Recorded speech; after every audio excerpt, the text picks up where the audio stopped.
Евангелии от Луки, 14 глава, 26-27 стихи, за Иисусом следует множество народа. И Он оборачивается к ним и говорит: «Кто приходит ко мне и не возненавидит отца своего, и матери, и жены, и детей, и братьев, и сестер, а притом и саму жизнь свою, тот не может быть моим учеником. И кто не несет креста своего и идет за мной, не может быть моим учеником». Мы здесь видим большую толпу людей, которые следуют за Иисусом. И Иисус здесь не восхищается, Он не говорит: «Посмотрите на всех этих людей, которые следуют за мной. Приходите снова на следующей неделе и приводите своих друзей». Нет, Он смотрит на эту толпу, и вместо радости в Его словах звучит скептицизм. Он как бы указывает на них пальцем и говорит: «Я вообще не уверен, что вы должны быть здесь. Потому что вы не можете следовать за мной, если вы не будете ненавидеть своего отца, мать, жену, детей, вашу собственную жизнь. Вы готовы поднять крест и умереть вместе со мной? Если нет, то вы ошиблись адресом. Наверняка вас где-то ждут другие учителя». Понимаете, если бы Иисус был сейчас здесь, Он бы вышел из этой двери и сказал бы нам: «Если вы хотите следовать за мной, если вы на самом деле хотите следовать за мной, то может так случиться, что, выйдя за эти двери, вы больше никогда не увидите свою семью. Вы все еще хотите идти за мной?» На самом деле, что может случиться, если вы выйдете за эти двери вместе со мной? Может так случиться, что там стоит несколько крестов на улице. И я обернусь к вам и скажу: «Возьми вот этот вот крест и иди. Мы пойдем до того места вместе, где нас будут пытать, и там мы умрем. Ты все еще хочешь со мной идти?» Ты будешь нести свой собственный крест, и потом тебя прибьют к этому кресту. Ты все еще хочешь идти за мной? Потому что если ты не готов идти до конца, то ты не можешь быть моим учеником. И Он показывает это очень четко в следующих стихах. Он говорит: «Подумайте об этом. Кто из вас, желая построить башню, не сядет прежде и не вычислит расходов? Имеет ли он то, что ему нужно для завершения строительства? Чтобы, когда он заложит фундамент и не сможет завершить, все видящие не стали смеяться над ним, говоря: этот человек начал строить и не смог окончить». Он говорит: подумайте, если вы собираетесь что-то строить, нужно сначала сесть и посчитать, хватит ли у вас денег. Готов ли я вложить все, что у меня есть в это здание, и потом окажется на полпути, что у вас не хватило финансов. Иисус говорит: подумайте, готовы ли вы идти со мной до конца. Потому что, следуя за мной, вы можете потерять абсолютно все. И именно такое послание мы должны передавать людям сегодня. Пойми, я не могу тебе обещать, что у тебя останутся твои старые друзья, что с тобой вообще кто-то захочет дружить, если ты будешь следовать за Иисусом. Я не знаю, ты наверняка будешь чувствовать себя одиноким. Ты потеряешь свою репутацию. Многие взаимоотношения разорвутся. Твои родители могут возненавидеть тебя. И мы все являемся свидетелями этого, когда люди из других религий обращаются ко Христу. На самом ли деле Иисус настолько ценен для вас, что вы готовы отказаться от всего в своей жизни ради Него? И если нет, то не надо следовать за мной, говорит Иисус. Друзья, прочитайте этот текст еще раз и скажите: может быть, я все это придумал? Я вот читаю этот текст и вижу, что Иисус именно об этом говорит. И затем Иисус дает еще одну иллюстрацию на случай того, если вы все еще не поняли. Он говорит: или какой царь, идя на войну против другого царя, не сядет прежде и не посоветуется, силен ли он с 10 000 воевать с идущим на него с 20 000? Иначе пока тот еще далеко, он пошлет к нему посольство просить о мире.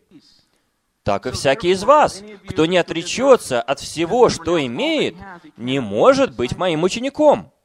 Иисус как бы говорит: вы поняли иллюстрацию с недостроенной башней? Вы уверены, что вы хотите идти со мной до конца? Потому что иначе не нужно вам становиться вот такими вот христианами, которые начали свой путь, а потом сошли на полпути. Потому что это как война. Вы не начинаете бой, а потом говорите: ой, мне не нужно было в это ввязываться. Иисус говорит: подумайте об этом заранее. Мне очень нравится эта иллюстрация с войной, потому что мы забыли, что христианство — это поле битвы. Мы находимся на войне. И вот почему многие так называемые христиане начинают жаловаться, когда начинаются сложности. Они говорят: а я-то думал, что все будет так или вот так вот. И это потому, что кто-то обманул нас. Он сказал нам, что, обратившись ко Христу, наша жизнь обязательно наладится. Идти за Христом легко и весело, в то время как Иисус сказал, что это будет жизнь, наполненная страданиями. И вот теперь мы все жалуемся. Вот представьте себе, если бы солдат находился где-то на поле боя, и вот он бежит назад с поля боя, подбегает к командиру, и вот он подбегает к нему и кричит: «А, эти же люди стреляют в нас!» Я только что видел, как один из них бросил гранату, и она просто разорвала другого на части. И мы все понимаем, чего ж ты ожидал-то тогда? Здесь идет война. И вот я встречаю людей, которые ходят в церковь и начинают жаловаться и о том, и об этом. Все так сложно, все так непредсказуемо. Друзья, мы же на войне. И Иисус здесь говорит, вы понимаете это? Мы движемся в этом направлении. Мы можем оказаться на кресте. Будет уже поздно висеть на кресте и кричать, «Ой, как больно! Вы что, еще один гвоздь хотите вбить в руку?» И Иисус говорит, друзья, именно на это вы и подписываетесь. И, наконец, Иисус произносит очень странные слова. То есть Он здесь говорит, кто не отречется от всего, что имеет, не может быть моим учеником. И потом Он произносит очень-очень странные слова, которые я раньше не понимал. Он говорит, соль – добрая вещь. Что? Соль – добрая вещь. Но если соль потеряет силу, то чем исправить ее? Она не годится ни в землю, ни в навоз. Ее выбрасывают вон. И кто имеет уши слышать, да слышит. То есть после аналогии с постройкой башни, когда он говорит, нельзя пройти со мной полпути, а потом все бросить, и потом он говорит, не подписывайся на войну, если ты не готов умереть на ней.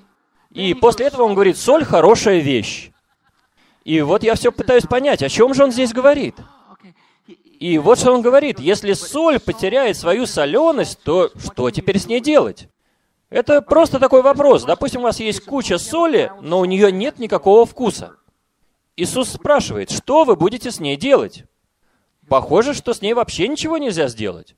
Если выбросить ее на землю, никакой пользы от этого не будет. То есть, если вы смешаете плодородную землю с бесполезной солью, то вы просто испортите землю, правильно? И он говорит, вот этот вот бесполезный белый порошок, он не годен даже для кучи с навозом. То есть навоз можно хотя бы использовать, чтобы удобрить почву.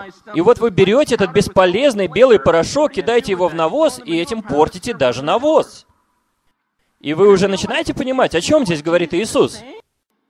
Он говорит, посмотрите на себя, может быть, вы выглядите как соль, но, может быть, вы являетесь частичкой этого белого порошка. Если в вас нету солености, если вы не готовы идти со мной до самого конца, если в вас нету солености, чтобы поднять свой крест и идти за мной, идти на войну и знать, что вы умрете вместе со мной, если вы не готовы строить башню до самого верха, то вы абсолютно бесполезны. Иисус говорит, я не знаю, что с вами делать, если вы не готовы идти со мной на крест.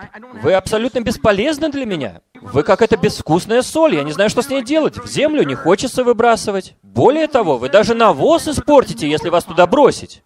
Вы слышите, что говорит Иисус? Он говорит, вы испортите даже навоз.